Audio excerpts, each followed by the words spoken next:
생명의 동아줄인 줄 알고 붙잡았는데 썩은 동아줄이어서 오히려 더 큰 낙상을 당하고 생명의 위협까지 당하는 그러한 경우들이 종종 있죠. 이 썩은 동아줄인 줄 알았으면 차라리 잡지를 말 걸. 그게 생명의 동아줄인 줄 알고 잡은 결과가 더 비참한 결과를 가져오는 경우들이 있습니다. 이 세상에 수많은 종교들이 있고 수많은 교주들이 있습니다. 또 그런가 하면 기독교, 불교의 장점만을 따서 큰 진리다라고 하는 희한한 종교를 만들고 저 여주에 큰 단지를 조성한 그러한 종교도 있고, 또 기독교, 불교, 천주교의 장점만을 따서 또 하나의 종교를 창시한 그런 게 또 서울 또 어디에 가면 있고. 그런데 여러분 그거 아세요? 약도 좋은 약을 따로 쓸 때 그게 좋은 약이지, 좋다 그래서 좋은 약들을 합쳐놓으면 그게 치명적인 독이 된다는 거 아세요? 그래서 많은 사람들이 몸에 좋다고 보약 이것저것을 막 먹다 보니까 오히려 그게 독이 돼가지고 암이 생기고 빨리 죽게 되는 그러한 경우가 생기는데, 종교도 꼭 그와 같아서 기독교, 불교, 천주교의 좋은 것들만 따서 만들어낸 희한한 종교가 한국에 있고, 그러한 짝퉁 종교, 사이비 종교들이 많이 있는데 큰일 납니다. 그런데 그런 종교들이 사람들을 멸망의 길로, 파멸의 길로 인도하고요, 재산을 갈취하고 자기들의 집단을 탈퇴하려고 그러면 살인을 해서 암매장을 저지르고 그런 극악한 일들이 많이 있습니다. 근데 이 세상에 수많은 종교들이 있고 수많은 교주들이 있는 게 왜 하필 기독교여야 되고 왜 하필 예수님이어야 되냐, 우리가 좀 진지하게 고민할 필요가 있겠고, 우리가 기독교가 생명의 동아줄인 줄 알았는데 예수님이 생명의 동아줄인 줄 알았는데 혹은 썩은 동아줄은 아닐까, 이런 한번 의심도 한번 해봐야 돼요. 그리고 정말 예수님이 생명의 동아줄인지를 확인해야 되고, 예수님이 생명의 동아줄이면 확실히 붙잡고 생명을 얻어야 되고요, 썩은 동아줄이면 빨리 눈치채고 진짜 생명의 동아줄을 찾아가야 됩니다. 예수님이 이 땅에 오신 이유가 여러 가지인데 그 중에 하나가 이거예요. 요한복음 10장 10절에 예수님이 이 땅에 오신 자신의 목적에 대해서 이렇게 말씀을 하셨어요. 같이 읽어봅니다. 내가 온 것은 양으로 생명을 얻게 하고 더 풍성히 얻게 하려는 것이라. 수많은 동물들 가운데 목자를 절대적으로 필요로 하는 동물이 있는데 양이에요. 양은 눈이 어두워서 멀리 보지 못합니다. 또 발이 빠르지 못해가지고 맹수들의 공격을 받으면 빨리 도망가지 못해서 잡혀 먹습니다. 또 이렇게 눈이 밝지 못하다니까 낭떠러지인 줄 모르고 가다가 낭떠러져서 떨어져 죽기도 하고요. 또 가시덤불을 보지 못해서 빠져가지고 그 털이 꼬여가지고 빠져나오지 못하고 고통당하고 이제 그러한 게 양이에요. 그래서 그 양한테는 맹수들로부터 보호해주고 또 푸른 풀밭, 잔잔한 물가가 있는 곳을 물색해서 그들을 그것으로 인도해주는 목자가 꼭 필요하거든요. 그래서 목자를 잘 만난 양은 윤택해요. 투실투실하고 평화로워요. 그러나 목자 없는 양은 맹수들의 밥이 됩니다. 또 가시덤불에 빠지고 낭떠러지에 떨어지는 그러한 저주를 맛보게 됩니다. 하나님 없는 인생이 꼭 그와 같아서 하나님이 우리의 목자가 되어주신다. 그래서 우리를 하나님은 양이라고 표현을 해요. 근데 그 양과 같은 우리들의 보호자가 되셔서 우리들에게 푸른 풀밭, 잔잔한 물가와 같은 풍성한 삶의 길로 인도해 주시려고, 우리의 삶을 풍성하게 하시려고 오신 분이 계시는데 그분이 예수님이시다라고 하는 거예요. 그래서 예수님이 자신이 이 땅에 온 목적에 대해서 그렇게 말씀하신 거예요. 다시 한번 읽어봅니다. 요한복음 10장 10절. 내가 온 것은 양으로 생명을 얻게 하고 더 풍성히 얻게 하려는 것이라. 여러분, 예수님 안에 재정적인 풍성함이 있습니다. 예수님 안에 재정적인 자유가 있습니다. 예수님은 우리의 재정적인 필요를 아시고 아실 뿐만 아니라 채워주시는 분입니다. 막연하게 채워주시는 분이 아니라 확실하게 채워주시는 분입니다. 우리가 이 세상 살아갈 때 필요한 것들이 여러 가지죠. 그런데 우리에게 정말 중요한 것, 우리 삶의 기초가 되는 것, 이것이 있으면 편안하고 이것이 없으면 불편하고, 이것이 조금 없으면 그래도 살만하지만 완전히 없으면 사람 목숨까지 왔다 갔다 하게 하는 것, 이게 있으면 한없이 존귀한 일들을 펼치고 이것이 없으면 한없이 찌질이 인생이 되고, 이것이 있으면 친구들이 엄청 많아지고 이것이 없으면 부모 자식도 다 외면하고 떠나가는, 그것이 뭔지 아세요? 돈입니다. 돈. 이 돈이 별거 아닌 것 같은데 또 별거예요. 또 별거인 것 같은데 별거 아니에요. 이 돈이 있으면 굉장히 많은 일들을 하지만 돈이 다는 아니에요. 돈이 있다고 무슨 뭐 불치병을 고칠 수 있는 것도 아니고, 돈이 많다고 뭐 모든 걸 다 할 수 있는 건 아니에요. 그런데 우리가 이 세상 살아가는 동안에 행복한 삶을 살아가기 위한 베이직, 기초 가운데 하나가 돈인 것은 또한 맞습니다. 이 돈이 우리의 삶 가운데 이 얼마나 큰 비중을 갖는지, 이 재정적인 빈곤이 사람을 얼마나 비참하고 힘들게 하고 극단적인 선택을 할 수밖에 없게 하는지에 관한 실질적인 이야기들을 제가 소개해 봅니다. 2024년 12월 크리스마스 이브, 40대 부부와 아들, 딸 등 일가족 4명이 차량 안에서 숨진 채 발견되었습니다. 차량 내부에서는 수억 원의 빚 때문에 너무 힘들었다는 내용이 담긴 유서와 수면제 통이 함께 발견되었습니다. 아들, 딸, 부모, 가족이 차에서 수면제를 잔뜩 먹고 공기 안 통하게 꽉 닫아놓고 자살해 죽었다는 거예요. 이유는 하나, 재정적인 압박이 너무 심해서. 2024년 11월 전북 김제의 한 농로에서 40대 어머니가 초등학생 아들의 목숨을 앗아간 뒤 경찰에 자수했습니다. 어머니는 경찰 조사에서 당장 살아갈 생활고가 너무 심각해 아들을 먼저 숨지게 하고 자신도 뒤따라 목숨을 끊으려 했다고 진술했습니다. 극심한 생활고 속에서 홀로 아이를 키우던 어머니가 감당해야 했던 절망의 무게를 보여주는 극단적 비극의 사건이었습니다. 근데 우리나라 보건소 통계를 보면 2025년도에도 여전히 이런 비극적인 사건들이 점점 증가되고 있고, 올해만 해도 이런 비극적인 사건들이 계속해서 생겨나고 있습니다. 뉴스에서 안 비춰줄 뿐이에요. 그러나 통계에는 잡히고 올라가 있습니다. 근데 우리나라만 그런가? 미국도 마찬가지입니다. 미국 뉴욕의 한인사회에서도 경제적인 이유로 스스로 목숨을 끊는 일들이 속출했고 속출하고 있습니다.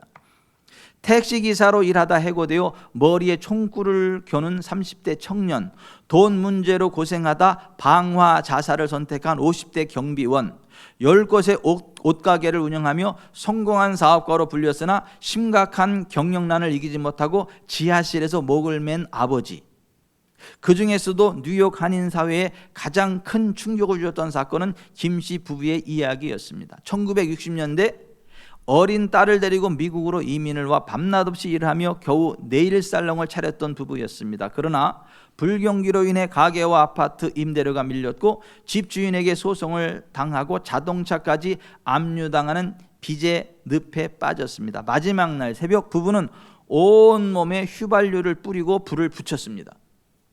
20살 된 딸에게 단돈 $40, 그러니까 $40면 6만 원 정도 되나요? 단돈 $40의 현금과 함께 한 장의 편지를 남긴 채 말입니다. 그 편지에는 이렇게 적혀 있었습니다. 사랑해 우리 딸, 너 혼자 두어서 너무 미안해. 네가 부자 아빠에게서 태어났더라면 훨씬 좋았을 텐데. 여러분, 이 마지막 아버지의 유서가 우리의 가슴을 미어지게 하지 않아요?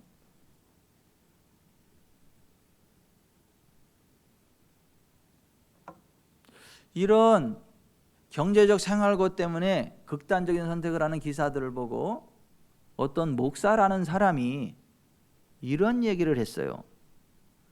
왜 사람들은 세상의 재물 유무에 따라 목숨을 버리는 안타까운 손익계산을 할까요?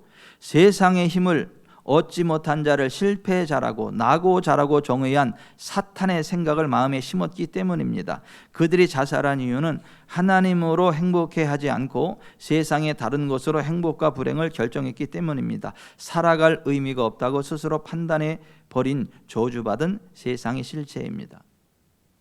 여러분, 이 목사님의 말에 동의가 되세요?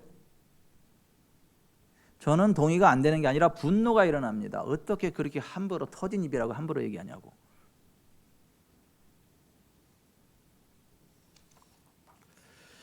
정말 세상에 힘을 얻지 못해 낙오자가 되었다라는 그것 때문에 죽은 거예요? 살아갈 의미와 가치관이 없어서 죽은 거예요? 살아갈 의미가 왜 없어요? 사랑하는 아내가 있고 사랑하는 딸이 있는데, 눈에 넣어도 아프지 않을 딸이 있는데 살아갈 의미가 충분히 있어요.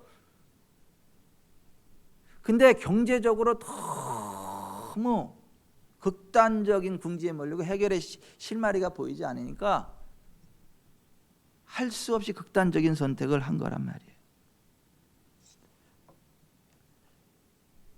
여러분이 경제적인 어려움, 경제적인 그 궁핍함이 사람을 얼마나 비참하게 만들고,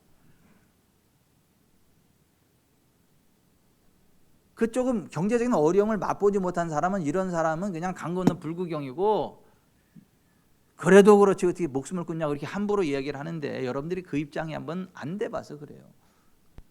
저는 그 비슷한 입장이 돼봤었는데 물도 안 넘어갑디다. 혀가 입천장에 쩍쩍 붙고 물도 안 넘어갑디다. 입이 쓰고 뼈에서 열이 납디다.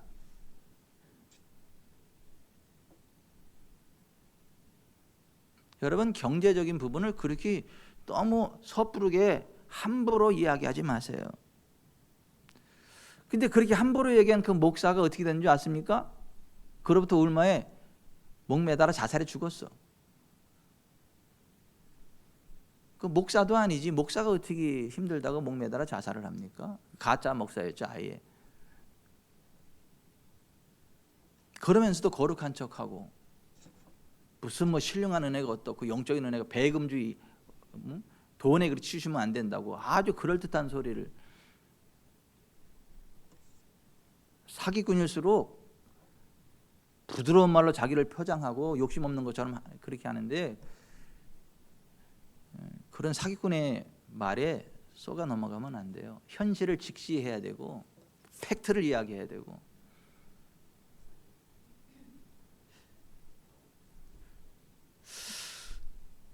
우리가 이 세상 살아가면서 정말 복된 삶의 베이직, 기초가 돈이에요. 경제적으로 뒷받침이 되지 않으면 사람이요 위축돼요. 몸도 오그라들어요. 마음도 오그라들어요. 인간관계도 깨져요. 그리고 삶의 비전이 사라져요. 사람이 한없이 무력해져요. 근데 그 돈의 문제, 경제의 문제를 확실하게 해결해 줄 수 있는 분이 예수님이세요.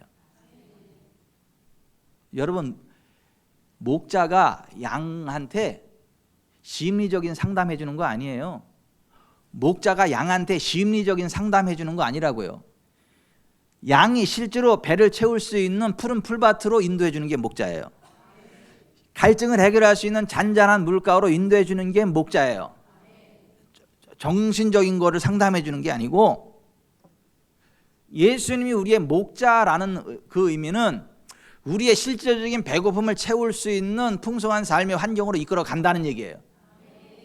우리의 목마름을 해결할 수 있는 경제적인 필요가 있는 곳으로 인도하고 취할 수 있게 환경을 조성하시는 예수님이 있다는 거예요. 우리가 예수님을 선택해야 될 여러 가지 이유들이 있는데 그 이유 가운데 하나가 예수님은 우리의 경제적인 문제를 해결하시고 경제적인 풍성한 삶을 주시는 분이시기 때문입니다. 우리가 왜 수많은 종교들 가운데 기독교고 왜 수많은 교주들 가운데 예수님인가? 죄 때문이다. 우리의 죄의 문제를 해결해 줄 수 있는 분은 예수님밖에 없다. 그래서 예수님 선택해야 된다. 왜 예수님인가? 예수님은 우리가 기도할 때 실제로 응답해 주시는 하나님이시기 때문에 예수님이다. 왜 예수님인가? 예수님은 우리의 모든 연약함과 질병을 다 해결해 주는 질병의 해결사이기 때문에 예수님을 선택해야 된다. 우리가 이 세 번의 주제를 살펴본 거예요. 가정의 달 메시지 선포되기 전에 잠시 멈췄다가 오늘 네 번째 클릭합니다. 우리가 예수님을 선택해야 될 네 번째 이유, 풍성한 삶 때문입니다. 예수님이 이 땅에 오신 자신의 목적에 대해서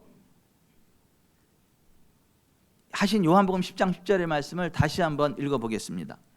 내가 온 것은 양으로 생명을 얻게 하고 더 풍성히 얻게 하려는 것이라. 여러분, 예수님 안에 재정적인 자유가 있습니다.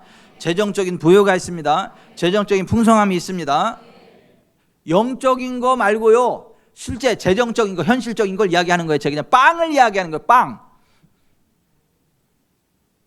예수님이 공생의 사역 들어가시면서 제일 첫 번째로 하신 설교가 이거예요. 누가복음 4장 18절, 주의 성령이 내게 임하셨으니 이는 가난한 자에게 복음을 전하게 하시려고 내게 기름을 부으시고 나를 보내사 포로된 자에게 자유를, 눈먼 자에게 다시 보게 함을 전파하며 눌린 자를 자유롭게 하고 주의 은혜를 전파하게 하려 하심이라 하였더라. 여기 전파라는 말은 헬러 캐리소라는 말인데 선포한다, 프로클레임, 선언한다, 디클레어, 선언한다 이런 의미예요. 이렇게 부탁하는 게 아니고 설명하는 게 아니라 법적인 용어에 선포하는 거, 선포. 무죄를 선포하노라. 이런 식으로. 근데 예수님의 사역은 어떤 사역이냐 하면 가난한 자들에게 복음을 전하는 사역이에요. 여기 가난은 영적인 가난을 의미하는 게 아니에요. 경제적인 가난을 이야기하는 거예요. 누가복음에서 얘기하는 가난은 경제적으로 가난한 자들에게 복음을 전하는 사역이 메시아의 사역이었는데 그 일을 위해서 성령이 기름 부음이 임한다는 거예요. 성령의 기름 부음 가운데에 눌린 자를 자유롭게 하고 보지 못한 자를 보게 하고 포로된 자를 자유케 하고 그리고 주의 은혜를 선포하. 주의 은혜라는 말이 구약의 희년이에요. joyful year, 기쁨의 해. 기쁠히 해년, 희년. 근데 이 뭐 때문에 기쁘냐 하면 빚에 찐눌려 가지고 노예로 팔려갔던 사람, 그 사람들한테 재정적인 자유를 선포해 주는 거예요. 그래서 노예의 자리로부터 벗어나 자유권을 얻게 되고 잃었던 재산권을 다시 찾게 되고 다시 경제적으로 사업을 시작할 수 있는 기회가 주어지는 그런 해를 희년이라 그래. 기쁨의 해. 혹시 여러분 채무가 있다면 채무가 예수님에서 다 해결되기를 바랍니다. 그래서 채무 해결된 자의 기쁨을 누리기를 바랍니다. 채무 없는 기쁨의 삶이 되기를 바랍니다. 예전에 어떤 분이 엄청 큰 아파트에 살고 굉장히 좋은 고급차를 타고 다녔는데 그분이 어느 날 보니까 아파트 다 팔고 차도 다 팔고 쪽방에 살아. 근데 그분이 하는 얘기가 뭐냐면 내가 옛날에는 아파트 크게 살고 그리 고급 차를 잘 뭐라도 빚이 있으니까 나 이렇게 불편하고 뭐 찐득하고 묵직하고 부담스러웠고 잠을 자도 잠글 같지 않고 그랬는데 다 빚 청산하고 나니까 쪽방에 자도 거기가 그냥 참 개운하게 막 잠도 잘 오고 편하고 살맛이 난다고. 이게 인생이라고. 빚 좋은 개 살고라고. 아무리 무슨 큰 아파트에 살고 좋은 차를 타고 뭐 이렇게 해도 빚이 있으면요 그 빚의 짐에 찐들려 가지고요 겉으로는 웃을지 모르겠지만 여기서는 피눈물 흘려 속에서는. 그러니까 이 빚을 청산한 삶이 기쁨의 삶이에요. 그래서 그런 해예요. 그래서 희년이라 희년, 기쁨의 해. 그러니까 예수님 안에는 희년이 있습니다. 기쁨의 해가 있습니다. 재정적인 압박으로 벗어나는 기쁨이 있습니다. 우리 직전사랑교회 성도들 다 그렇게 되기를 바랍니다. 예수님이 이 땅에 오신 목적이 바로 그것이다 라고 하는 거예요. 여러분, 이 세상에 하나님이 전 지구촌의 모든 사람들이 다 풍족함을 누릴 수 있는 풍성한 양식을 다 주셨거든요.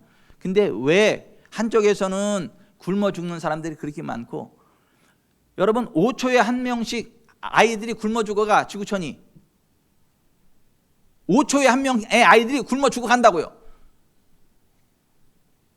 근데 한쪽에서는 먹을 게 너무 많아가지고 썩어서 버려. 썩어서 바다에 갖다 막 수장시켜버리고. 왜? 하나님이 주신 이 모든 부가 한쪽으로 치우쳐 있고 한쪽으로는 이게 부의 그 분배의 불균형이 일어나가지고 왜 한쪽에서는 썩어서 버리고 한쪽에서는 굶어 죽게 되나요? 거기 사탄이 개입돼서 그래요. 악한 사탄의 시스템이 개입되어서 그렇습니다. 근데 예수님이 개입하시면요, 부의 분배가 제대로 작동됩니다. 예수님이 개입하시면 부의 분배가 작동이 돼. 그대로 국가적으로도 마찬가지고 개인적으로도 마찬가지고. 그래서 예수님이 임재하시는 곳에 핍절한 사람이 사라져요. 가난이 사라진다고요. 그리고 하나님의 부흥이 임해요. 큰 재정적인 부흥이 임하고 기업을 일으키게 되고 고용 창출을 일으키게 되고, 지구촌 사랑교회가 그렇게 됩니다. 극단적인 가난으로 극단적인 길을 가려던 사람이 마지막 희망을 걸고 나오는 교회가 지구촌 사랑교회고, 지구촌 사랑교회에서 예수님 믿고 순종하다 보니까 경제적인 자유가 임하고 사업의 문이 열리고, 그래서 고용 창출이 일어나게 되고, 그래서 일이 없어도 지구촌 사랑교회만 가면 일거리가 차고 넘친다. 왜냐하면 거기 성도들이 사업을 크게 해가지고 거기 막 그 일거리들이 많다. 그리고 거기 지구촌 사랑교회 성도들로 구성된 CEO는 박하지 않다. 인격적인 예우도 해주고 그 일에 대한 대가를 충분히 준다. 그래서 지구촌 사랑교회 가면 실업자가 없고 실업가가 되고, 이 자냐 가냐가 이게 중요합니다. 그리고 하나님 주시는 큰 부흥이 있다. 이런 일들이 일어납니다. 그게 제가 가지는 목회 비전 가운데 하나고 주님이 꿈꾸시는 지구촌 사랑교회 모습 가운데 하나야. 초대 예루살렘 교회가 그런 거예요. 그래서 초대 예루살렘 교회의 특징이 뭐냐면 사도행전 4장 34절, 그 중에 가난한 사람이 없으니 there were no needy persons among them. 그들 가운데 needy person, 결핍한 사람이 없어.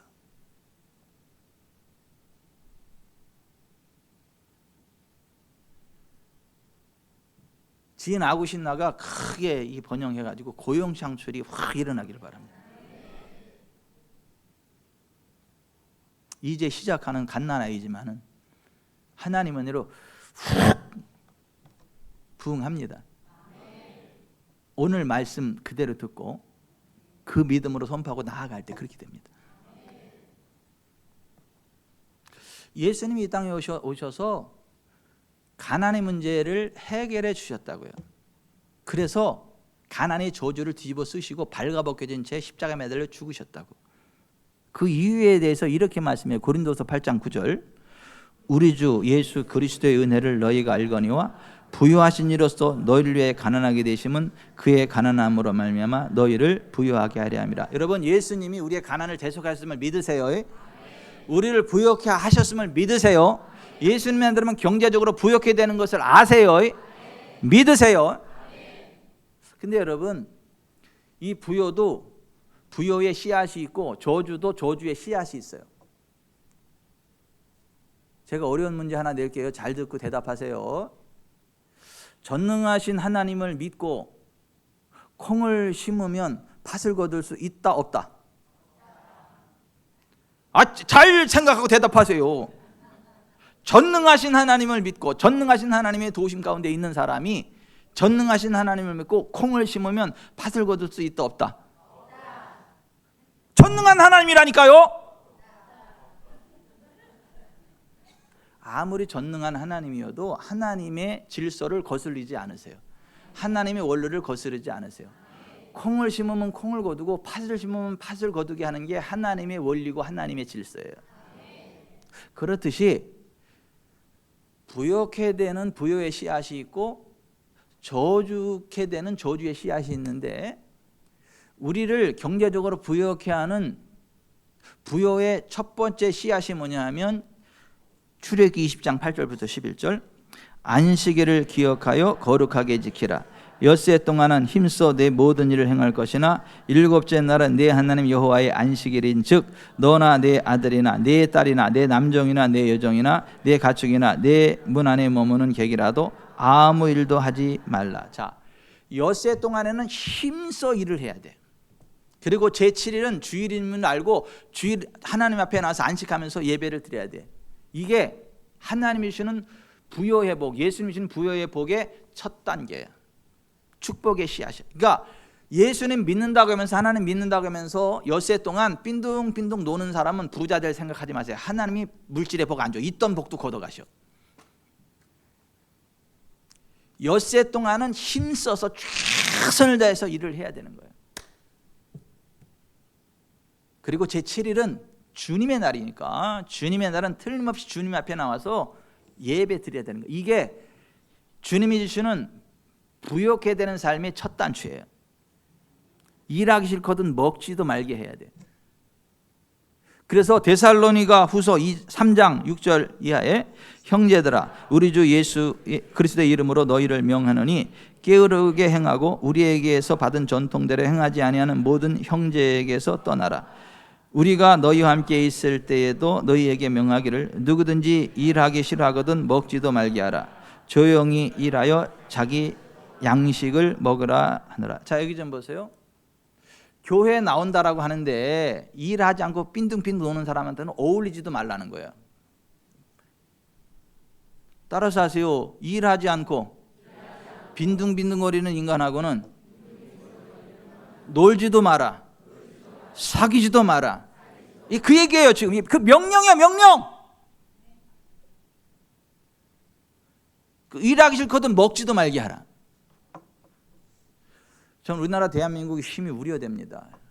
저주의 길을 가고 있어요. 저주의 길로 자꾸 이끌어가는 정치인들이 생겨서 문제예요. 지금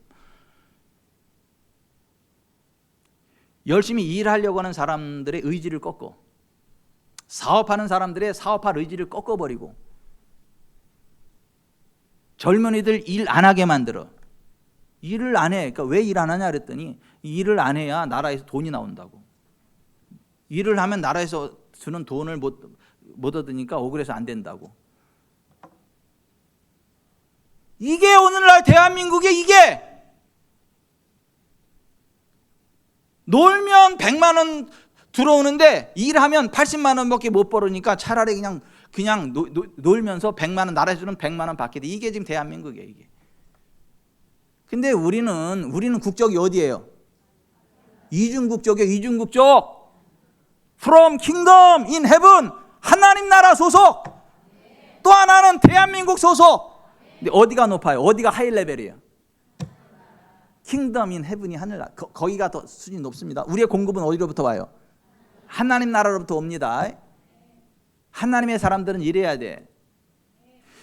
쉬어서 나라에서 100만 원 주지만 내가 열심히 일하는데 80만 원 번다 그러면 나라에서 주는 100만 원 꽁돈을 바라는 게 아니고 내가 열심히 일을 가지고 80만 원 버는 그 길을 선택하는 사람이 예수의 사람이야. 그래 거기서 세금을 내고 그 세금으로 가난한 사람들에게 흘러가게 하는 거. 이게 그리스도인이지. 일하면 그냥 놀면 내가 100만 원 생기는데 일하면 80만 원 월급 받고 오히려 손해예요. 그러니까 나한테 놀래. 이거는 기독교인이 아니야. 이거는 어쩔 수 없이 일을 구하는데도 다쳐서 일을 못한다든가 어떤 상황이 생겨서 일을 못한다. 그때 보조 나온다. 그거는 맞아. 그거는. 근데 일을 할 수 있음에도 불구하고 일을 하면 돈을 안 주고 이건 시스템, 이건 사탄적인 세이태닉 시스템이지 정상적인 시스템은 아니에요. 지금 우리나라가 그런 저주의 길로 가고 있고 그러한 세이터닉 시스템을 만들어내는 정치 지도자들이 자꾸 나오게 되고 그렇게 만들어가는 정치 단체가 생겨나는 게 이게 문제예요. 여러분 정신 차리세요. 우리나라 대한민국이 부흥하기를 바랍니다. 여러분들의 삶이 부흥하기를 바랍니다. 하나님이 주시는 부가 있기를 바라요. 환경으로 저러는 재정적인 부가 있기를 바라요. 앞에도 넘어지고 뒤에도 자빠져도 여러분은 일어나 굳게 서기를 바라요. 그래도 목사님 손해인데요. 놀면 100만 원 생기고 일하면 80만 원밖에 못 버는데요. 그까지 20만 원 하나님이 2천만 원으로 갚아줘. 생각지 않았던 2천만 원을 쏟아 부으신다니까.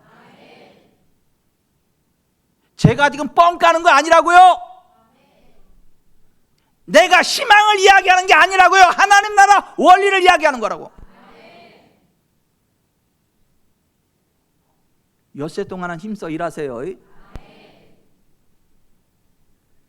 그 김선혜 집사님 옆에 계신 그 멋진 장군 스타일의 그분은 왜 아멘을 안 하세요? 아멘이 무슨 뜻인지 모르세요? 아하고 입을 벌면 맨션 아파트가 쑥 들어오는 것 같은 하나님의 은혜와 복이 훅 임해. 그렇게 됐으면 좋겠다. 그러면 아멘 해야 되는 거고, 목사가 재수 없는 소리 안 해. 그러면 그냥 이러고 있으면 돼. 예수님이 주시는 경제적인 부가 있기를 바랍니다. 예수님이 주시는 경제적인 부가 있기를 바랍니다.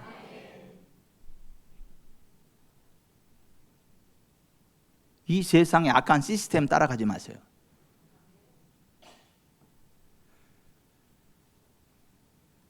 엿새 동안은 힘써 일해야 돼. 제 7일은 주님의 날이기 때문에 주님 앞에 나와서 예배 드려야 되고, 일하기 싫거든 먹지도 말게 해야 돼. 일하지 않는 인간하고는 같이 어울리지도 말아야 돼. 이게 성경이라니까요. 그리고 있는 자는 받아도 풍족해야 되고, 없는 자는 그 있는 줄로 아는 것까지 빼앗긴다. 이게 하나님 나라라니까요. 그리고 자 보세요. 엿새 동안 힘써 일하면 하나님이 일의 대가를 누리게 하세요.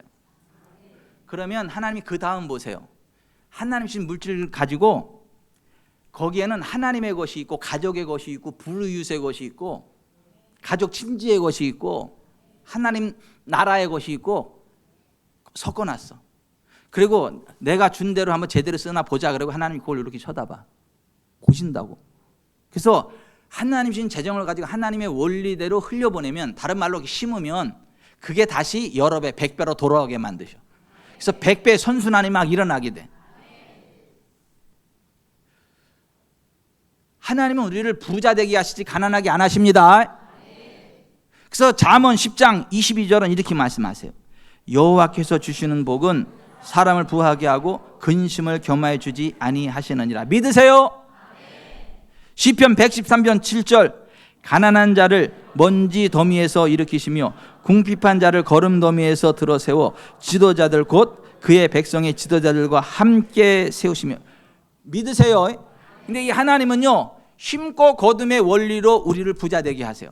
그래서 창세기 8장 22절, 땅이 있을 동안에는 심음과 거둠과 추위와 더위와 여름 겨울과 낮과 밤이 쉬지 아니하리라. 갈라디아서 6장 7절, 스스로 속이지 말라. 하나님은 업신여김을 받지 아니하시나니 사람이 무엇으로 심든지 그대로 거두리라. 고린도서 9장 6절, 이것이 곧 적게 심는 자는 적게 거두고 많이 심는 자는 많이 거둔다 하는 말이로다. 아멘. 자, 여기 좀 보세요. 하나님은 우리를 부욕해 하시는데 심고 거둠의 원리에 의하여 부자 되게 하세요.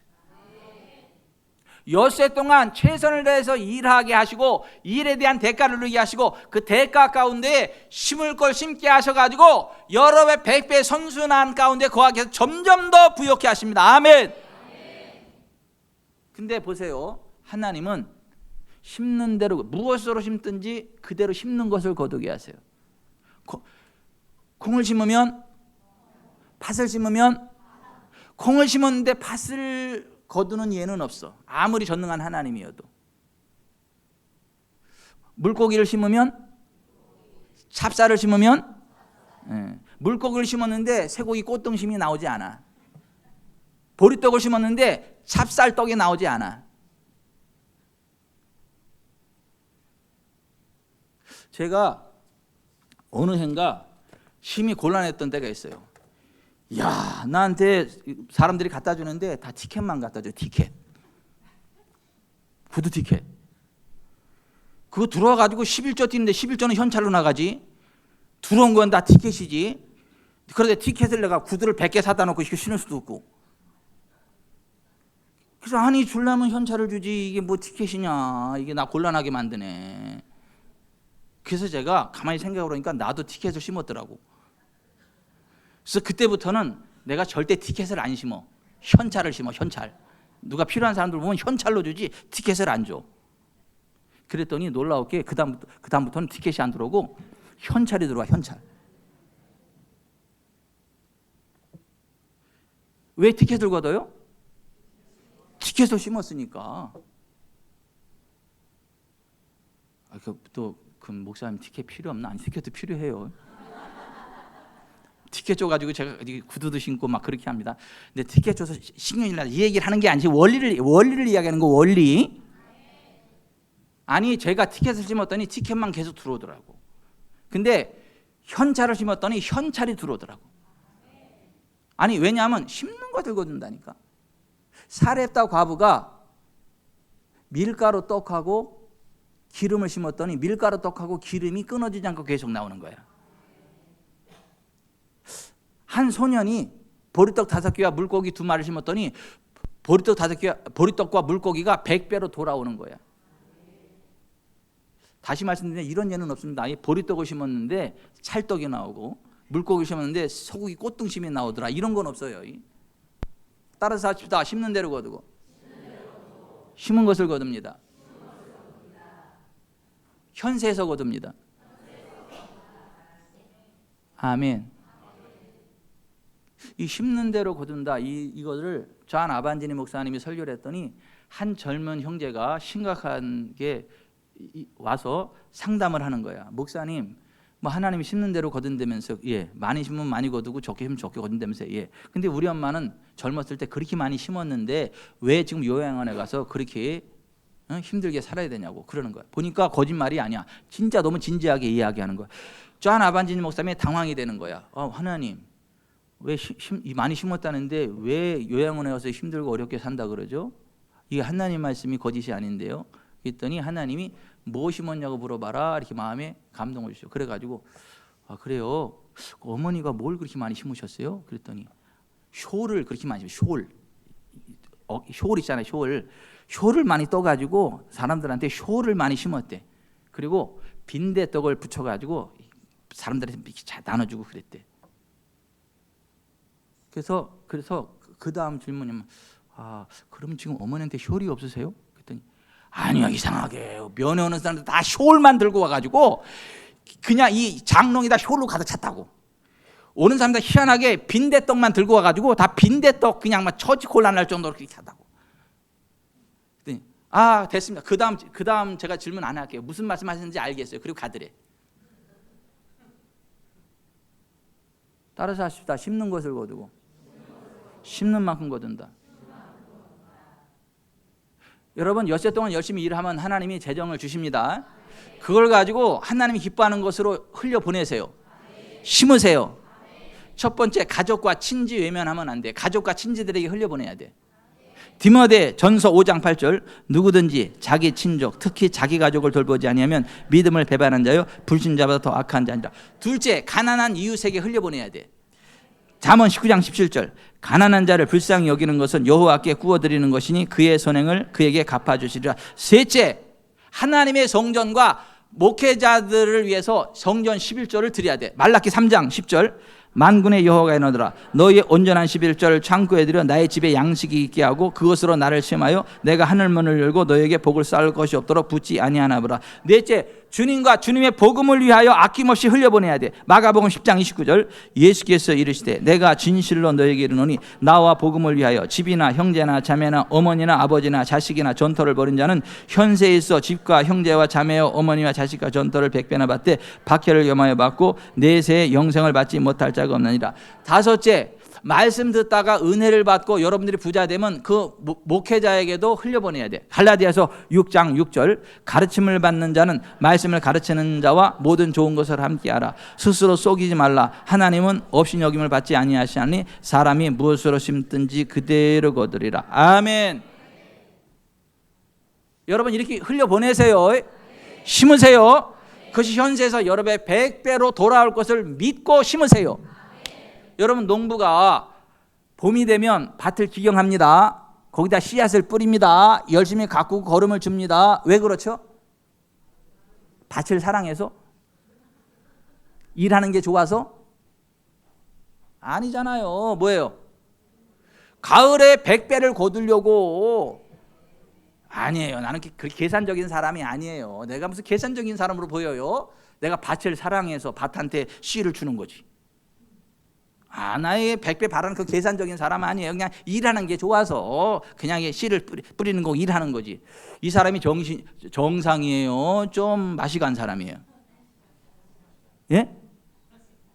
정상은 아니잖아요. 그게 계산적인 게 당연히 100배를 바라고 열심히 일하는 거 아니에요? 그게 정상적인 사람 아니에요? 그런 사람이 잘 사는 거 아니에요? 여기는 아멘 하면서 이른다.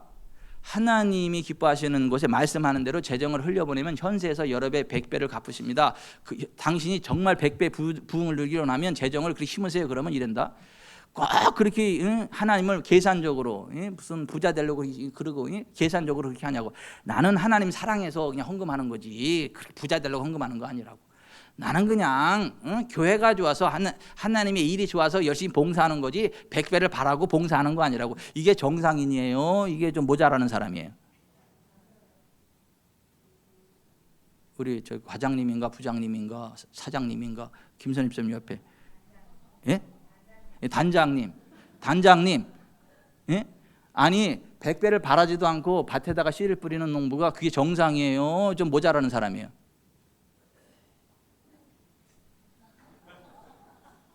모자라는 사람이잖아요.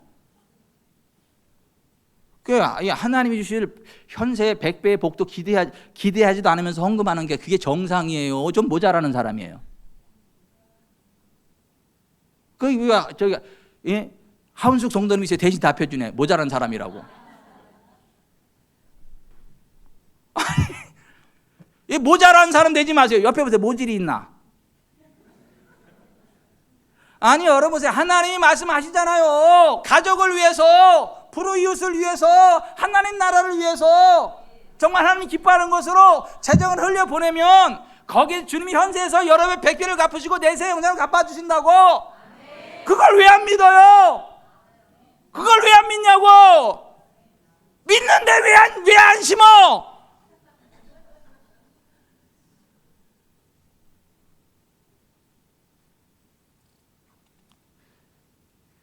신명기 28장 12절에 여호와께서 너를 위하여 하늘의 아름다운 보고를 여시사 내 땅에 때를 따라 비를 내리시고 내 손으로 하는 모든 일에 복을 주시리니 내가 많은 민족이 구워줄지라도 너는 꾸지 아니할 것이요. 여러분 믿으세요. 이렇게 역사하시는 하나님 믿으세요. 여러분들이 예수님을 선택해야 될 이유는 경제적인 빈핍으로부터 벗어나서 경제적인 부여를 누리고 베풀고 나는 넉넉한 삶을 살기 위함이에요. 고통의 멍에를 벗어나서 자유케 되고 가난한 삶이 빈궁한 삶이 부유해지고 흘러넘치는 삶을 살기 위해서 예수님 선택해야 되는 거예요. 100배가 아니라 밭을 사랑해서 씨를 뿌리는 건 좀 모질인 것처럼 100배를 기대하면서 씨를 뿌리고 열심히 일하는 게 정상인 것처럼 제발 모질이 좀 되지 말고 정상적인 그리스도인 되세요. 고통의 멍에 벗으려고.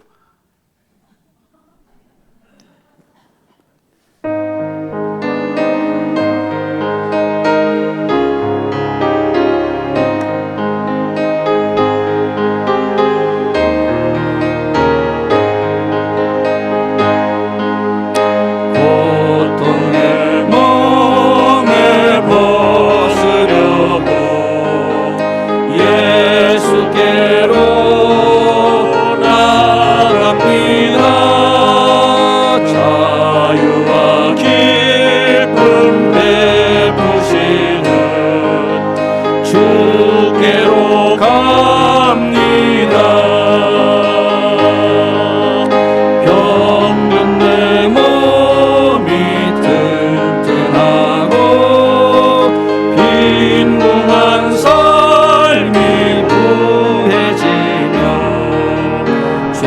죄악을 벗어버리려고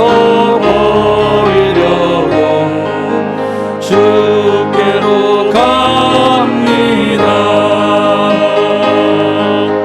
낭패와 실망 당한 뒤에 예수께로 나갑니다.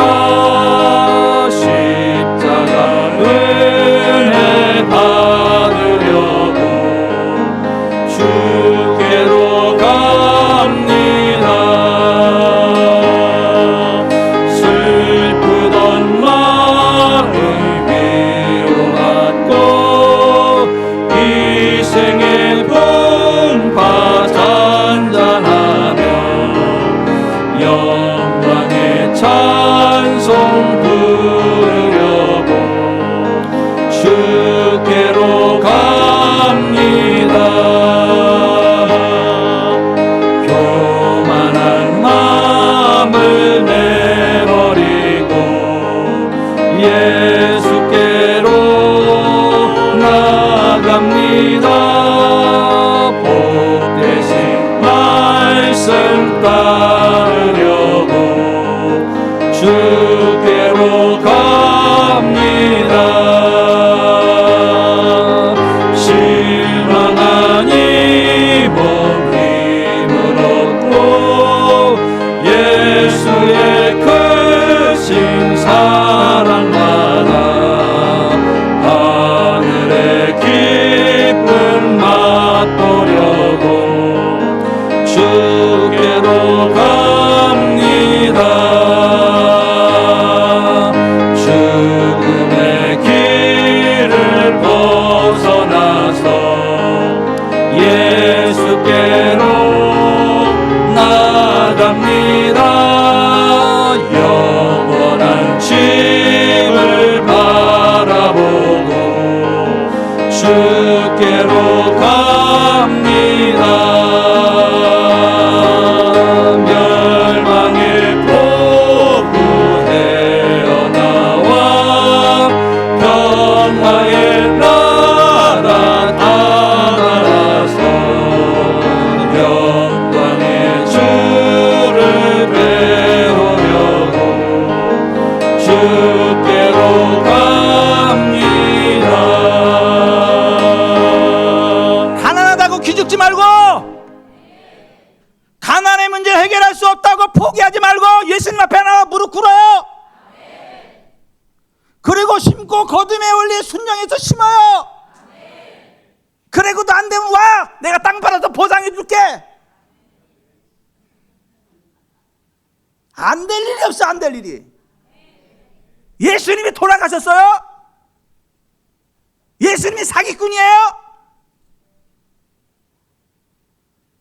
예수님이 경제 문제 해결해 준대잖아. 그리고 심으래잖아. 심으래잖아. 가족한테 심고 가난한 사람들한테 심고 친지들한테 심고 복음 사역에 심고 주의 사역자들에게 심고, 그러면 현세에서 여러 배 100배를 거두게 하신다잖아.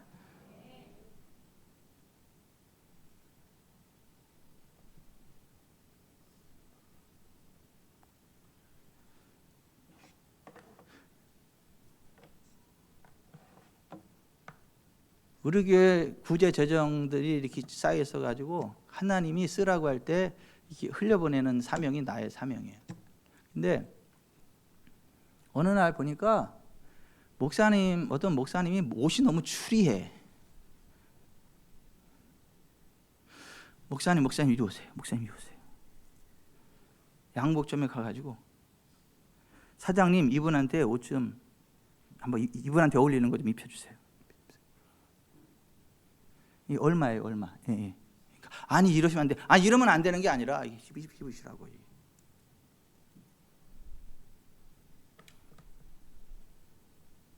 그렇게 했더니 보세요. 교회 구제 재정으로도 그렇게 하고 개별적으로도 그렇게 하고, 그렇게 하면 하나님이 어떻게 하시는 줄 아세요? 저를 추리하게 안 만드셔. 추리한 게 뭐래? 느낌으로 알잖아. 하나님이 그렇게 추리하게 안 만드셔. 왜냐하면 내가 추리한 거 꼴을 못 보고 이렇게 스마트하게 만들어줬잖아. 여러분, 제가 추리하게 보이세요? 스마트하게 보이세요? 말 똑바로 하세요. 내가 다른 사람을 어떻게 심느냐에 따라 하나님이 나를 이렇게 만들어 가신다고요. 기도합시다. 가슴에 손을 얹으세요. 가슴에 손을 얹으세요. 절대 돈 때문에 스트레스 받지 말고 극단적인 자리로 가지 마세요. 예수님 바라보세요. 그리고 흘려보내세요. 엿새 동안 열심히 일하세요. 하나님 일할 수 있도록 환경을 열어달라고 기도하세요. 그러면 일할 수 있는 길을 열어주십니다. 그리고 그게 잘 되게 하세요. 근데 잘 됐다고 그 끝이 아니야. 거기서 흘려보내세요. 자꾸 믿음의 시에서 흘려보내세요. 그래야 그게 여러 배, 100배로 불어나게 되고 점점 더 부욕이 돼서 하늘나라 갈 때까지 점점 더 부욕이 돼요. 다윗처럼. 하나님, 내 그러한 삶을 살아가겠습니다. 도와주십시오. 기도하겠습니다.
사랑과 은혜가 풍성하신 하나님 아버지, 삶의 벼랑 끝에서 절망하고 물질의 억눌림과 가난의 파도 속에서 신음하는 인생들을 외면하지 않으시고 내가 온 것은 양으로 생명을 얻게 하고 더 풍성히 얻게 하려 하심이라 말씀하신 예수님 보내주셨으니 감사합니다. 부유하신 이로써 우리를 위해 친히 가난하게 되심으로 가난의 저주를 끊으신 예수 그리스도의 은혜를 이 시간 바라봅니다. 세상의 물질적인 결핍이 우리의 영혼을 옥죄고 가정을 흔들 때 섣부른 영적 판단으로 정죄하기보다 서로의 아픔을 직시하며 오직 이 문제를 해결할 유일한 분 예수 그리스도 앞에 엎드리는 믿음을 주옵소서. 사탄은 끊임없이 가난을 미워하고 하나님을 의심하게 하지만 여호와께서 주시는 복은 사람을 부하게 하고 근심을 겸하여 주지 아니하신다는 말씀을 믿습니다. 우리 성도들의 삶의 지경을 넓히시옵소서. 주중에 성실히 땀 흘려 일할 수 있는 건강과 환경을 주시고 주의를 성수하며 삶의 중심을 바로잡게 하옵소서. 무엇보다 하나님 나라의 거룩한 법칙인 심고 거둠의 원리에 믿음으로 순종하여 부욕해 되는 지혜로운 자들이 되게 하옵소서.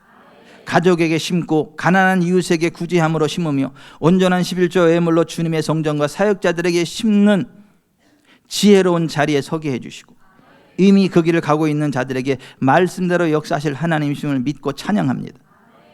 혹여 심지도 않고 거두려는 도둑의 마음을 버리게 하시고 믿음으로 재정의 씨앗을 심을 때 현세의 100배의 결실을 주시며 하늘문이 열려 싸울 것이 없도록 부으시는 하나님의 살아계심을 경험하는 정상적인 그리스도인 되게 하옵소서.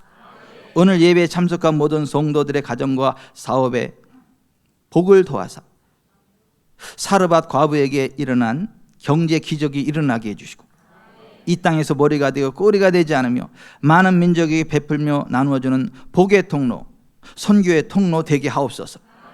우리의 영과 혼과 몸 그리고 재정까지도 풍성케 하시는 우리 주 예수 그리스도의 이름으로 기도드립니다. 아멘.